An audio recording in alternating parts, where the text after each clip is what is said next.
For today's video nga pala guys, bali ang gagawin ko ay magluluto ako ngayon ng alugbati. So ito yung guys, alugbati. Ayan, yung itsura niyan. So ngayon ay kailangan ko muna siyang linisan. Isa-isa yung yung dahon para sigurado na malinis at walang dumi yung yung dahon. So isa-isahin ko muna siya guys. Medyo nga pala yan, 3 tali lang yan. So konti lang yan. So ayan guys, bali matapos na nga pala kasi binilisan ko na para madali matapos. Ayan, pagkatapos ko niyan guys ay malinisan, ang gagawin ko naman ay kailangan ko na siyang tanggalin yung mga dahon. So bali yung nga pala niyan guys, yung yung mga branch, yung niyan, yung guys na tangkay ay hindi ko na siya isasabay. Bali down lang nga pala guys yung kukunin ko niyan kasi yan ay mga matigas yan na tangkay na yan, yung katawan na yan yung kulay violet. So hindi ko na yan guys kinuha kasi nga matigas yan. So hindi naman yan pwedeng lutuin kasi matigas. So ito lang yan guys, yung alugbati na tinatawag. So ayan, bali down lang nga pala guys yung kinuha ko dyan kasi yun talaga yung malambot. So yung katawan niyan ay hindi na, tapo na yan. So hindi ko na yan kinukuha. So ayan guys, bali tapos na nga pala kasi minadali ko lang ayan. So konti lang yan guys na lutuin ko. So patapos ay hugasan ko ulit siya para sigurado na malinis yung yung alugbati. So yan, tanggalin ko na yung tubig. Ayan guys, ayan.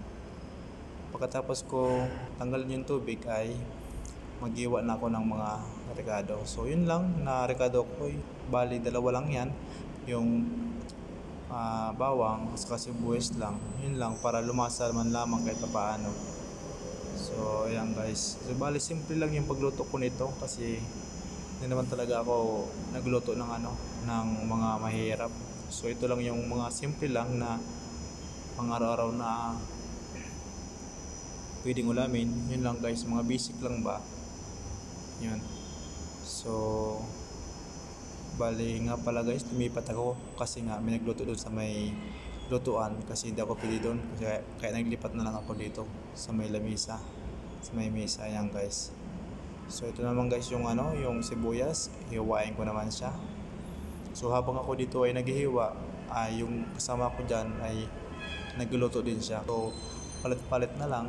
Pagkatapos niya ay ako naman, pagkatapos ko yung sunod naman. So ganun lang guys dito, kailang gawa namin dito, ganun lang pag maluto, palit-palit lang yung lutuan. So kailangan pag naluto na, kailangan tanggalin na kasi may susunod rin na magluluto. Ayan, so ako ay waiting muna habang sila ay nagluluto. So yun, tapos na nga pala guys. So ngayon ay okay na, natapos na rin sila. So ngayon ay ilagay ko na yung gigisahin ko na yung bawang, sibuyas.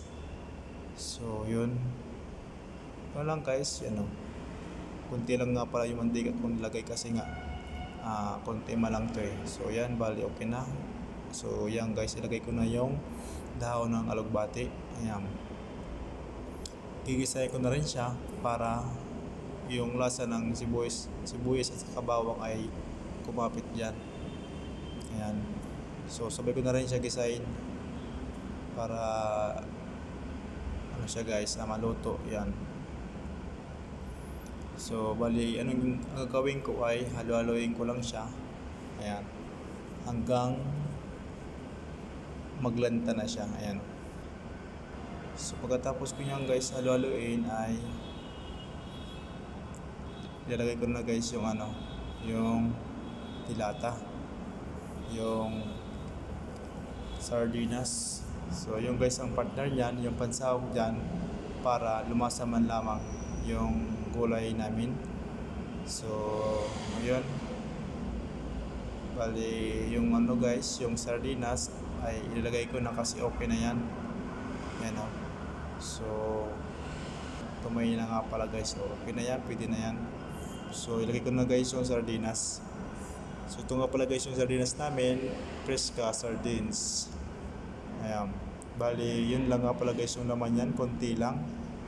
Yan o. Tatlo lang nga pala yung laman yan. So napaka ano naman, konti naman. Pero okay lang yan guys. Importante ay lumasa yung yung kulay. Ayan.